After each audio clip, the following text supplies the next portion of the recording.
हम बड़ी मेहनत करके आपके लिए हॉरर वीडियो बनाते हैं, लेकिन आप में से ज्यादातर लोगों ने हमारे चैनल को सब्सक्राइब नहीं किया है। अगर हमारी भयानक कहानियां आपके दिल की धड़कनें तेज करती है और आपको रोमांच से भर देती है, तो हमारे चैनल को सब्सक्राइब करना ना भूलें।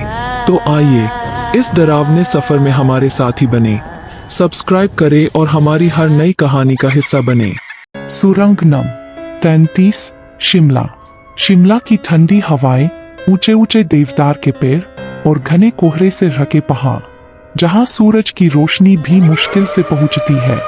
इस पहाड़ के बीच से गुजरने वाली एक पुरानी रेलवे सुरंग है। सुरंग नंबर 33, एक सुरंग जो दिन के उजाले में भी लोगों को डराती है। कहते हैं इस सुरंग में आज भी कुछ ऐसा है जो देखने वालों की रूह तक को कंपा देता है। यहाँ कई लोग आए पर वापस लौटे तो सब कुछ बदल चुका था। रवि, जो शिमला में एक फोटोग्राफर था, उसे हमेशा से ही डरावनी जगहों की तस्वीरें खींचने का शौक था। उसने सुरंग नंबर 33 के बारे में कई कहानियां सुनी थी, लेकिन उसे यकीन नहीं था कि भूत प्रेत जैसी कोई चीज होती है। एक दिन रवि ने अपने दोस्तों के साथ सुरंग में जाने की योजना बनाई। तीनों दोस्त रवि, मोहित और पंकज शिमला के छोटे स्टेशन से चल पड़े। रात का समय था, ठंडी हवा उनकी हड्डियों तक पहुंच रही थी।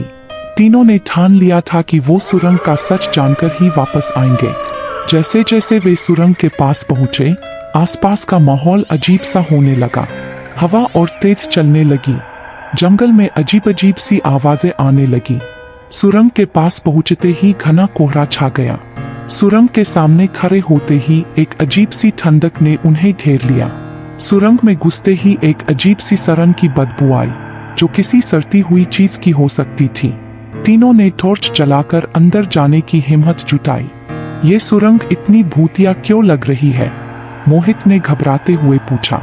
रवि ने हंसते हुए कहा, ये सब तुम्हारे दिमाग की उपज है। चलो आगे बढ़ते हैं। वे सुरंग के अंदर कदम दर कदम आगे बढ़ते जा रहे थे। तभी एक आवाज आई, छक छक छक, जैसे कोई उनके पीछे चल रहा हो। तीनों रुक गए, एक दूसरे की तरफ देखा और फिर आगे बढ़ने लगे। पर वो आवाज लगातार बढ़ती जा रही थी। क्या ये आवाज सच में हमारे पीछे से आ रही है? पंकज ने धीरे से पूछा। रवि ने हिम्मत बटोरते हुए कहा, ये शायद रेल पटरियों की आवाज है। सुरंग पुरानी है, आवाज तो आएगी ही, लेकिन रवि भी अंदर से डर चुका था। अचानक पंकज की टॉर्च बंद हो गई। अंधेरे में उसकी चीख सुनाई दी, रवि, मोहित, मेरी टॉर्च बंद हो गई है। शांत रहो, मैं देखता हूँ, रवि ने कहा और उसकी टॉर्च की रोशनी पंकज पर डाली। तभी सुरंग की दीवार पर किसी की परछाई दिखी। एक आदमी पुराने जमाने की वर्दी में सीधा उनकी तरफ देख रहा था, पर उस आदमी के पैर जमीन पर नहीं थे, वह हवा में तैर रहा था। यह क्या है? मोहित ने कांपते हुए पूछा। रवि की आवाज भी कांपने लगी। ये वही अंग्रेज इंजीनियर है, वही जिसके बारे में सुना था, कैप्टन बरोज। कहते हैं कैप्टन बरोज इस सुरंग के निर्माण के समय मारे गए थे। वह अपने काम में बेहद ईमानदार थे, लेकिन एक बड़ी दुर्घटना में उनकी मौत हो गई थी। अब कहते हैं उनकी आत्मा इस सुरंग में भटकती है। रवि ने कई बार इस कहानी को मजाक समझा था, लेकिन आज वह कैप्टन की आत्मा के सामने खड़ा था। तीनों की सांसें रुक गई। कैप्टन की आंखें सीधी उनके ऊपर थी। बिना कुछ बोले वह धीरे धीरे उनकी तरफ बढ़ने लगे। मोहित ने चिल्लाकर कहा, भागो। तीनों उल्टी दिशा में भागने लगे, लेकिन जितना वे भागते, सुरंग उतनी ही लंबी लगती। उनके पीछे की आवाजें और तेज हो गई, छक छक छक। अचानक पंकज के पैर किसी चीज से उलझ गए और वह गिर पड़ा। जब उसने उठने की कोशिश की, उसके चेहरे पर किसी ठंडी चीज का स्पर्श हुआ। यह वही आदमी था। तुम लोग यहाँ क्या कर रहे हो? एक ठंडी डरावनी आवाज गूंजी। हम कुछ नहीं कर रहे थे, हम बस चले जाएंगे, पंकज ने कांपते हुए कहा। लेकिन उस आदमी ने मुस्कुराते हुए कहा, अब तुम वापस नहीं जा सकते। तुमने मुझे जगा दिया है, रवि और मोहित ने पंकज को उठाया और उसे खींचते हुए भागने लगे। उन्हें समझ नहीं आ रहा था कि वे किस दिशा में भाग रहे हैं। सुरंग कभी खत्म होने का नाम ही नहीं ले रही थी।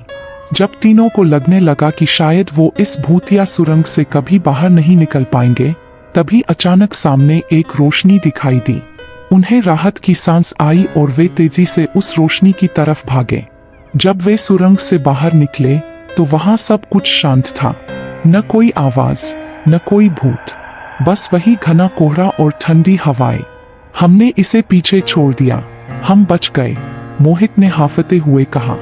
लेकिन तभी रवि के चेहरे पर एक अजीब सी मुस्कान आई। उसने धीरे से कहा, क्या सच में हम बच गए? मोहित और पंकज ने रवि की तरफ देखा। रवि की आंखों में एक अलग सी चमक थी, जैसे कोई और इंसान उनकी तरफ देख रहा हो। रवि ने अचानक से पीछे मुड़कर सुरंग की तरफ देखा और बोला, हम वापस जाएंगे, हमें उसका इंतजार करना होगा। मोहित और पंकज को समझ नहीं आया कि रवि को अचानक क्या हो गया है। तुम पागल हो गए हो क्या? हमें वापस नहीं जाना है, मोहित ने चिल्लाया। लेकिन रवि अब कुछ और ही सोच रहा था। वह धीरे धीरे वापस सुरंग की ओर चलने लगा। मोहित और पंकज ने उसे रोकने की कोशिश की, लेकिन रवि की आंखों में एक अजीब सा पागलपन था। वह मानो किसी और की गिरफ्त में आ चुका था। रवि, रुको, ये तुम नहीं हो। पंकज ने उसकी कलाई पकड़ने की कोशिश की, लेकिन रवि की ताकत इतनी बढ़ गई थी कि वह खुद को छुड़ाकर सुरंग की ओर भागने लगा। रवि सुरंग के अंदर गायब हो गया। मोहित और पंकज वहीं खड़े रह गए, समझ नहीं पा रहे थे कि आखिर क्या हुआ। रात भर इंतजार करने के बाद भी रवि वापस नहीं आया। पुलिस को बुलाया गया, लेकिन सुरंग में रवि का कोई निशान नहीं मिला। लोगों का कहना था कि सुरंग नंबर 33 अब 2 आत्माओं से भरी हुई है, कैप्टन बरोज और रवि। क्या रवि की आत्मा कैप्टन के साथ जुड़ गई थी, या वह सुरंग के अंदर कहीं खो गया था? यह कोई नहीं जानता। लेकिन अब लोग इस सुरंग के करीब जाने से भी डरते हैं, क्योंकि वहां जाने वाले वापस कभी नहीं आते। क्या आप इस सुरंग का सच जानने की हिम्मत रखते हैं? Subscribe Fear Fuse for more.